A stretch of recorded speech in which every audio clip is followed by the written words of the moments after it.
This Nintendo Wii doesn't want to read game discs anymore. It's been struck with the dreaded Wii click of death and crashes when trying to read games. So today we're going to open it up and see if we can fix it.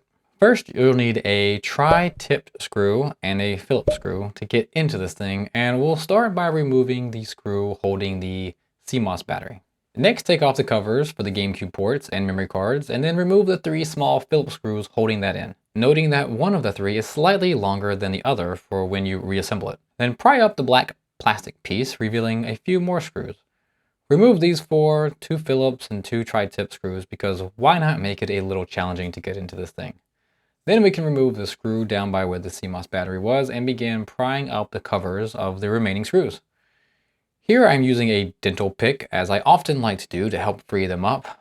There are 4 screws on the bottom, then 2 plastic covers on the side as well. With those removed, we can pull off the front cover and disconnect the LED cable from the console. Next are 2 rubber pads on the side we want to remove, revealing screws that are annoyingly recessed very deep in the console. My iFixit screwdriver wouldn't fit in there, nor would the extender it came with, so I had to use one of the other bits to help extend the tri-tipped bit far enough in to remove the screw. Luckily, it wasn't tightened super tight to make this an issue, but I could see it becoming one for some people, so just keep that in mind. With all of these screws removed, we can then pry apart the covers, revealing the very compact console underneath. It really is amazing just how much of the console is just the disk drive, and that's about it.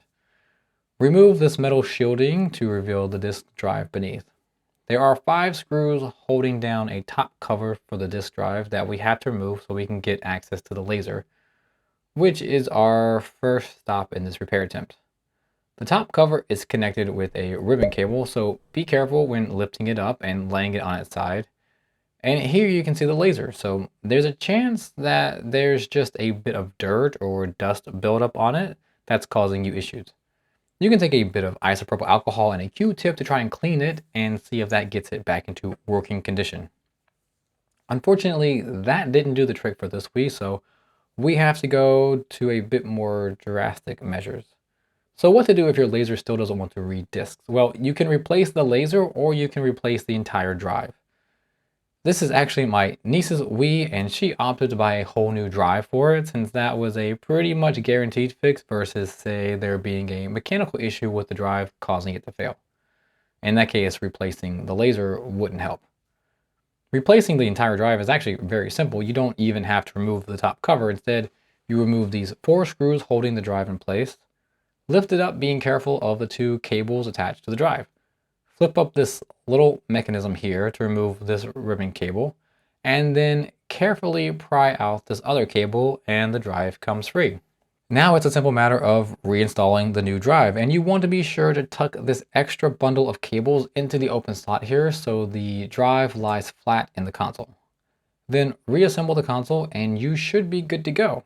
Maybe try testing it out before fully reassembling it just to make sure you got a good drive in the first place. It would be a pain to put it all back together just to find out it's also a dud and then have to disassemble all over again and return it.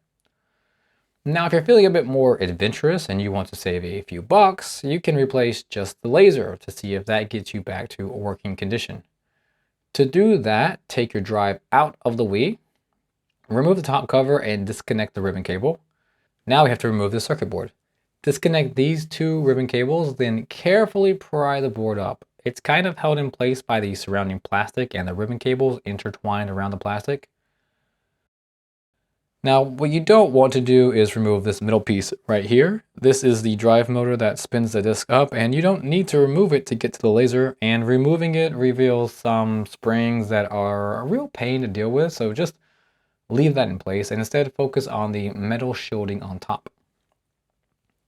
First, remove this black piece of tape, and then using either a plastic spudger or some tweezers, you need to unclip the metal shielding from the plastic. I found it easiest to go around and pry it up from the underside of the disc in a few select spots. And now we have access to the laser. There are 2 screws holding down 2 metal rods that the laser slides on. Remove the one on the left, and then using something like pliers, you can grab a hold of the rod and slide it down and out. This will free up the laser and allow you to remove it. One thing to remember is that you might need this little plastic guide, so remove that from the old laser and put it on your new one.